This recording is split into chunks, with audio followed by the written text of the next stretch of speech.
Welcome to the Investor Coaching Show, a podcast to help you get an insider's view of the financial world and escape common investment traps. We look at the financial news of the day and help you make sense of it so you can relax about money.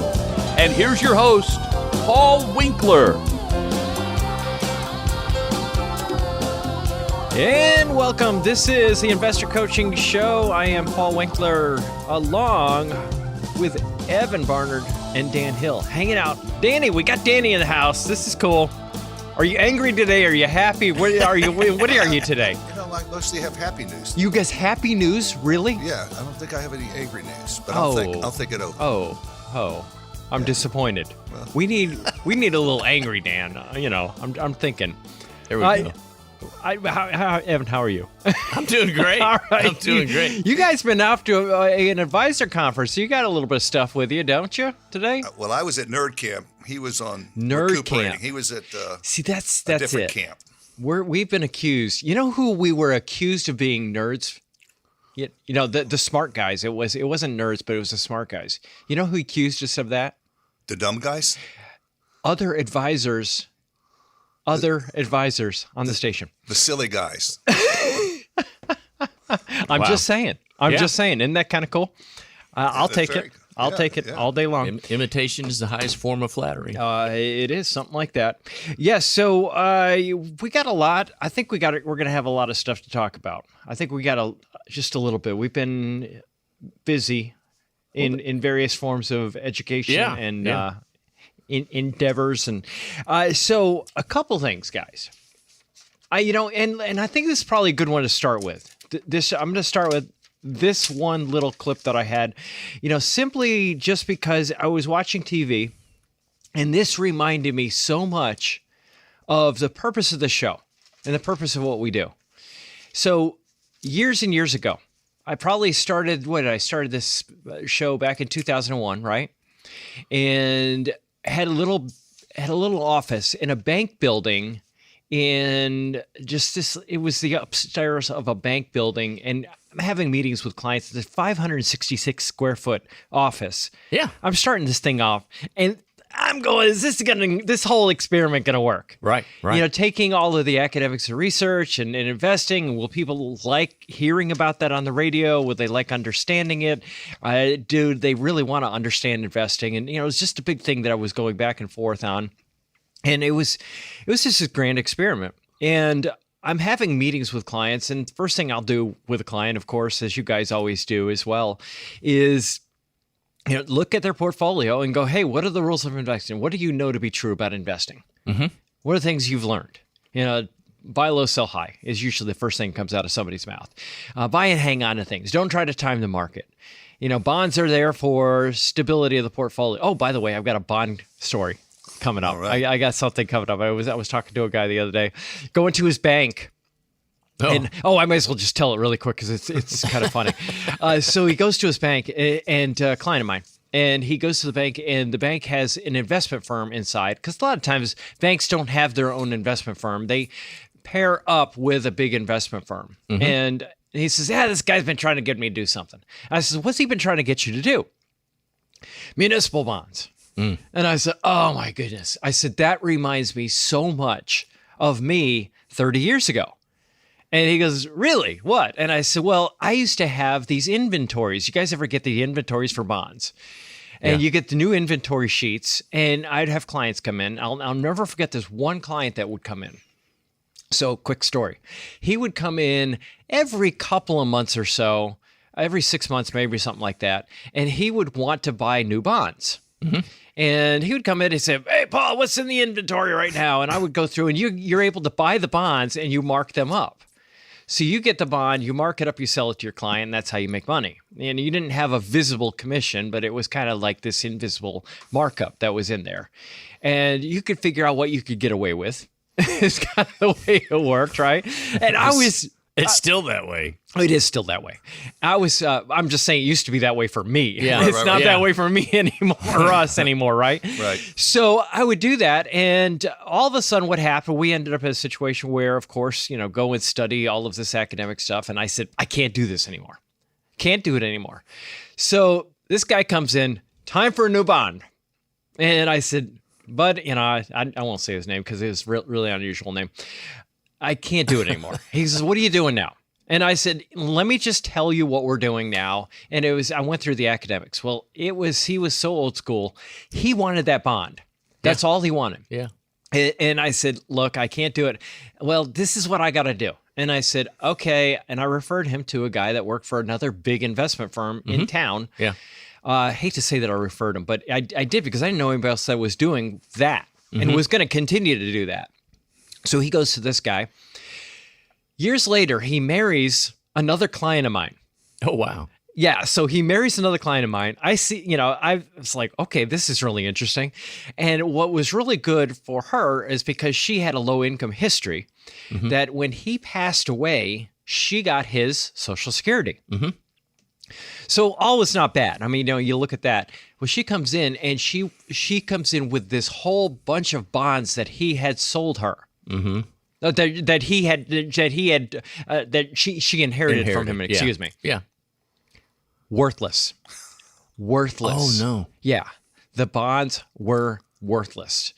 And I was telling this Did guy he the know story. that while he was alive? I don't know that he did. Wow. I don't know that he did. So we got to talk about municipals. And I said, "Well, do you understand municipals?" And he goes, "Well, no, not really." And I says, "Well, you have the federal government would use land for the states. They would use they needed land for the post offices, for the military bases.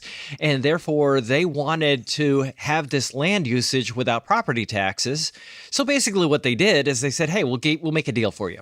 You, the municipality, will be able to borrow money at a lower interest rate if we do this, not tax the bond interest on your bonds. So people will lend you money. They don't have to pay taxes on the interest because they're actually not being taxed. They, market being what it is, you'll have lower interest rates in the marketplace for that type of bond. And therefore you get to borrow for a cheaper price. And your investors get a tax-free benefit and everybody's happy. And we get to use the land without property taxes. So that was kind of the idea behind it, right?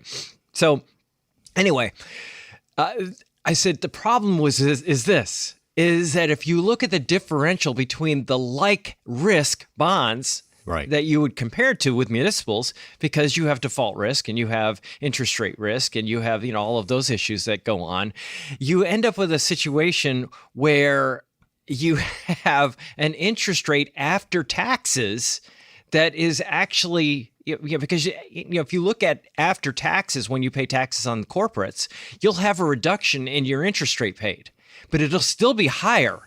Your interest rate, the net interest rate, will still be higher than what it is for those stinking municipal bonds. Right. And I said, you are not in a high enough tax bracket for this to make any sense whatsoever.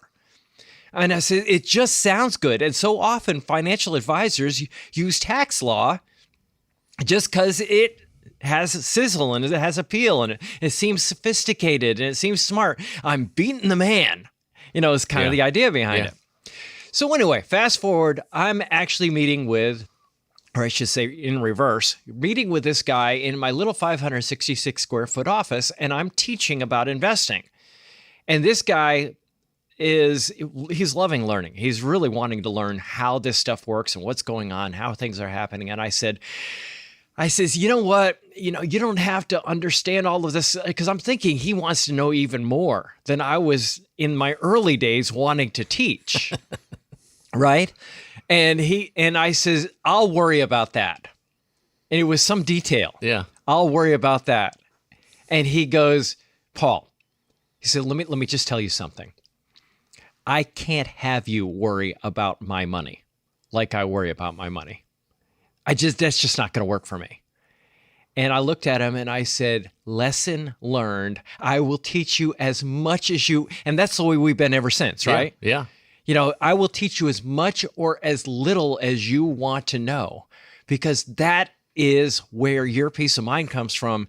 You build up that cognitive part of your mind. The more you understand it, the less you worry. I bet I say that every week to people. Do you? Is the more you understand this, because, even if someone agrees with our philosophy and, okay, this is, they get it and so forth, there's still a lot of paperwork. There's a lot of legalese in the documents for investment policy statements and all those things. And we go through that. line by line in many cases. And, clients sometimes feel kind of sheepish asking questions. They're like, well, I don't know if this is like, the more you understand about what's going on, the better off both of us are. Yeah, please ask questions. Oh, yeah. So his point, you can't worry about this for me, Right. resonated with me for years. So I turned on my TV this morning, and what do I hear but a commercial? And it sounds like this. It basically says, we're going to worry for you, is in effect what they were saying in this commercial. And all I could think is, Do you really eat in your sleep? Yes, when you bundle home and auto, you can be free of all these worries and more, because we're already worrying for you. Oh, and the answer is 8. so let me go back. How many again. spiders do you really eat in your sleep? Yes, when you bundle home and auto, you can be free of all these worries and more, because we're already worrying for you. Oh, and the answer is 8. So it was a Progressive commercial. We're worrying for you. And all I could think of is, no. No, you're not going to worry for it, because I am not going to have a product sales company or a company that produces product worrying about my decisions about home insurance, auto insurance, life insurance, disability insurance, investments, nothing. You're not worrying for me. I want to understand this. And that is, for me, so critical. And it's just like I kiddingly say that. I think my mom passed through Missouri when she was pregnant, because, you got to show me. I got to understand this stuff. So anyway, that is the purpose. That is the point of the show, is the idea is for you to get this stuff. And the more you want to know, the happier we are. Paul, what was the time frame of that when the guy was buying the munis from the other guy? 20, 30 years ago? Oh, no. This was actually recently. Oh, wow. That was actually recently. Okay. Yeah, this was not an old story. This was actually recently that this was happening. And I thought, wow, they're still doing that garbage. Yeah. I had a client. I wondered, because I just had a client. It's been a year or so. I said, making some good money. So he's in a high tax bracket, which is a good thing. Uh-huh. And he said, hey, my other advisor, who he already came to me because he doesn't like it all, recommend I do some muni bonds because I'll save some money. Oh, interesting. How come you didn't tell me to buy muni bonds? I said, because they're not good for you. You shouldn't do it. I said, why didn't you tell me to take arsenic? I don't know. I said, we already told you we do stuff based on science, math, 70 years of research, and muni bonds are not good. The risk reward, blah, blah, blah. I went through the whole thing. Yeah. And then he was going to invest $10,000. I said, even at $100,000, how much money are you actually going to save in taxes? Yeah. And what you said earlier, and then risk adjusted. Right. What's the benefit from it, Oh, yeah. And you look at a lot of these muni bond funds, the duration on them is so stinking long. And duration, for the folks that you don't know, if you have a duration of 20, it means you have just a 1% increase in interest rates. Your bonds go down 20%. It's just ridiculous. And then, I don't know what the last one was, but I know Detroit went bankrupt. I know. Sure. What county? Orange County. Orange County. Orange County. Yeah. Well, these people. Have you not watched the news? Let's go get some Puerto Rican bonds. What do you think? Well, it's we don't talk about munis much. No, on we the don't. show for the most part. Because it didn't dawn on me that somebody still does that. And this is a major investment firm. We too, don't tell which is people crazy. where to find the crack dealers downtown. No, we don't. It's not good PR. Well, it's funny. You see these mutual fund companies out there. They're advertising, and Vanguard, and there are different fund companies out there advertising that how many percentage of our bond funds have beaten their peers, and this is I can get behind that, and I'm like, do you even realize what you're getting behind? What if they're the fastest kid in the slowest school, right? The fastest kid in the slowest school. Anyway, sorry, I interrupted you. No, Evan. just we don't talk about it a lot, and one of the things I like about money is finance and all of that. It affects every aspect of our life in some fashion. Oh yeah. And whether it's positive, negative, worry, happy. And so I bet every day I was on vacation last week and we could get the BBC. We couldn't get US News. Yeah. And which was great. I love it. Is interesting. I love the BBC. Oh, it's interesting. It's more objective for the most part. But when you talk about muni bonds and default risk and things like that, a government bond, it's pretty hard to leave the U.S., right? And it's kind of like federal taxes is one thing, but if there's state that has no income tax, okay, we can change states. Mm-hmm. And with some of these policies that Mamdani keeps coming out with, oh my goodness. and you kind of just see the news of the exodus of some of this stuff. Is default Great risk point. is going to become very real for someone that got a bond 10 years ago or 50. Sure. Giuliani's been out of office a long time, but maybe when Bloomberg was in office, they bought the bond. Sure. And now New York may be in default, and I haven't heard anything on a rating, so that's not what I'm saying. I know. But people the default are mobile. risk could be going up. People are mobile, and municipal bonds don't have. Well, you could have bonds safety. go down just to default risk. I mean, just the risk that it might happen. You could have bonds go down. So yeah, great point. So it matters is my point. Yeah, it matters a lot. And you made a point that it is, that money affects everybody's lives, and it's a big deal. One of the things I've been thinking about a lot lately, and just thinking, this is something that I guess really hits home for me. When you look at how much of long-term care is paid for by welfare, that tells you that there are a lot of problems out there when it really gets down to people not having enough in retirement. And anything that creates more of a problem like that, I mean, you just need to be paying attention. Yeah. It is important. It matters. All right, tell you what, you're listening to the Investor Coaching Show. We're going to take a quick break. We got a bunch of stuff on the plate today to talk about that we'll get into right after this. Hey, just a note to you podcast folks, we just came out with a retirement income guide, and I'm super excited about this. There are all kinds of myths about taking income in retirement. People worry about running out of money, and rightfully so, because a lot of these myths can actually cause that.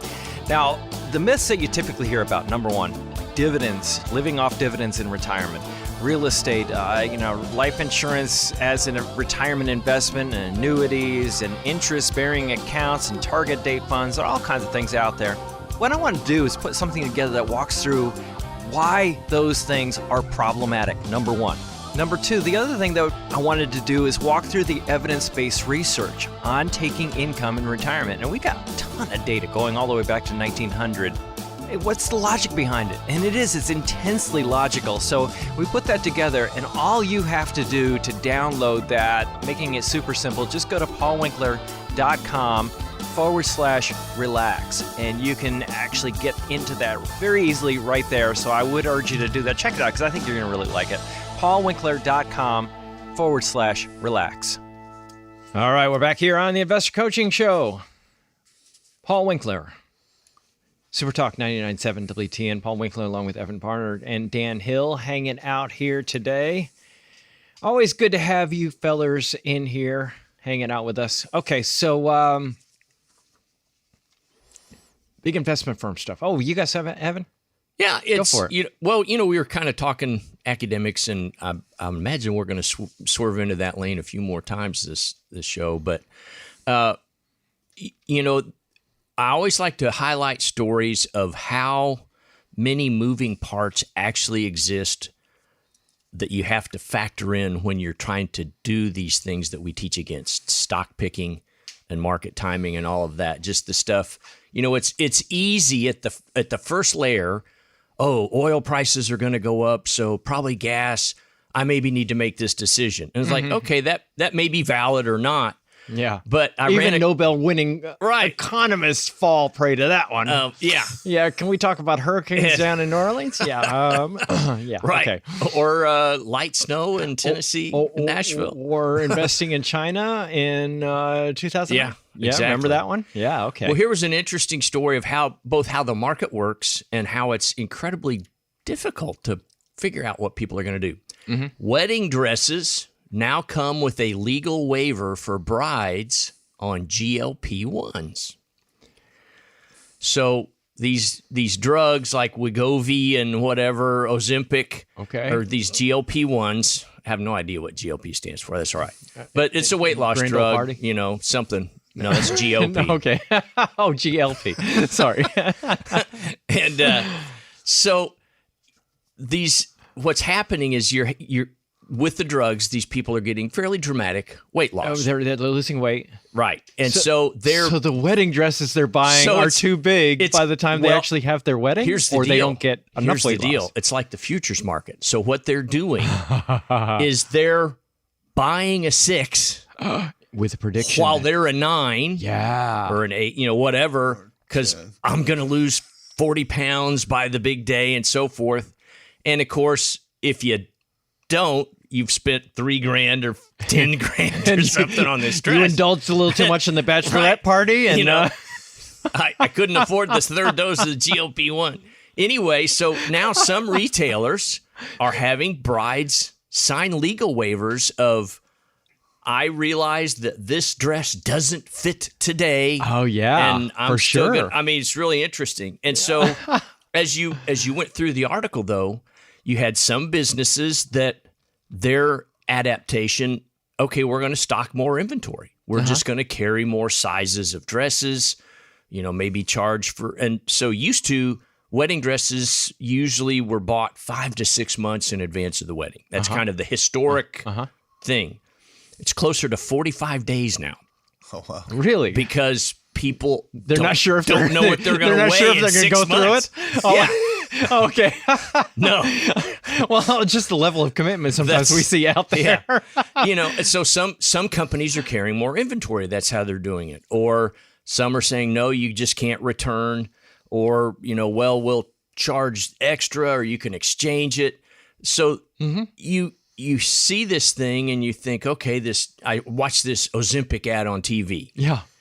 And you don't realize what daisy chain of effects all across the spectrum are going to be affected by the American population losing 20 pounds. Right. The insurance market, okay, weight loss, okay, rates are maybe going to go down. I mean, just any little thing affects, the butterfly effect. It affects everything else. Yeah. And that reminds me a lot of, this whole thing with we're in a war with Iran. We're going through this crazy time overseas. Right. And people are like, why is the stock market going up? Because it's not the only game in town.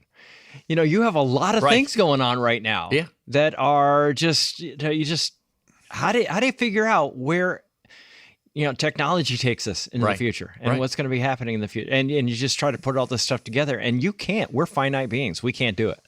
There's no way. There are too many variables out there. So, yeah, really cool stuff.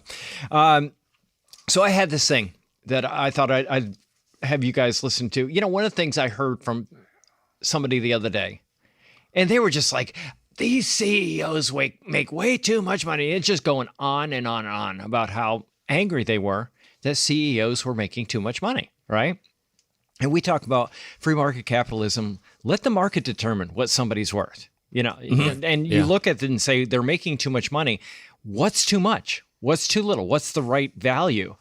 Well, there's a little segment on CNBC that I thought was really telling about whether somebody's actually worth what they're being paid. And it was regarding GE Vernova. So check this out. One point was $600 billion. Do you remember what it fell to a couple of years ago? And I just can't understand how you can go. I don't remember the exact 70, market cap, but 70, Yeah. 70 back to 700 or 600. What happened to go to 70 and what? $70 billion company goes up to $600 billion company is what he's pointing out here. A company almost goes up tenfold in value. Happened to go back to the 600.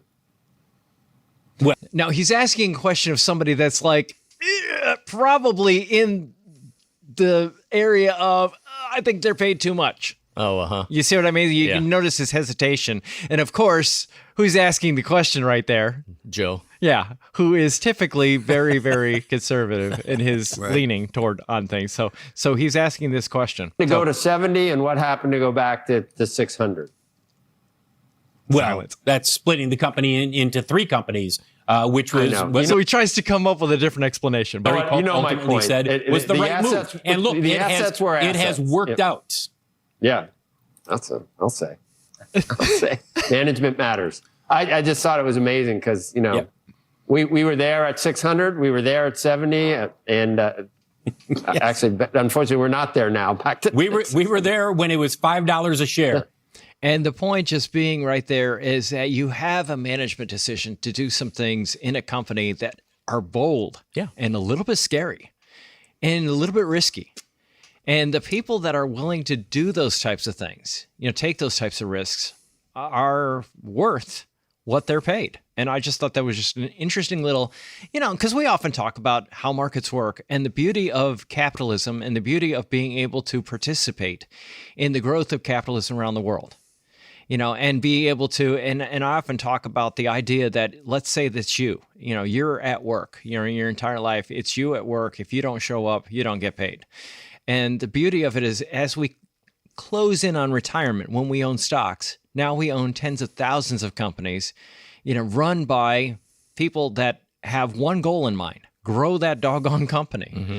And then, you get down to looking at how many people work for that company. Everybody has the same goal. And, when you say, well, government could screw the whole thing up. Well, they have a vested interest as well, because if they screw the whole thing up, there's no tax revenue. No tax revenue. Yeah. And, so the reality of it is they could screw it up for a little while, but then they go, oh, gosh, what have we done? And now, then that's why you diversify, because you can be in other countries too.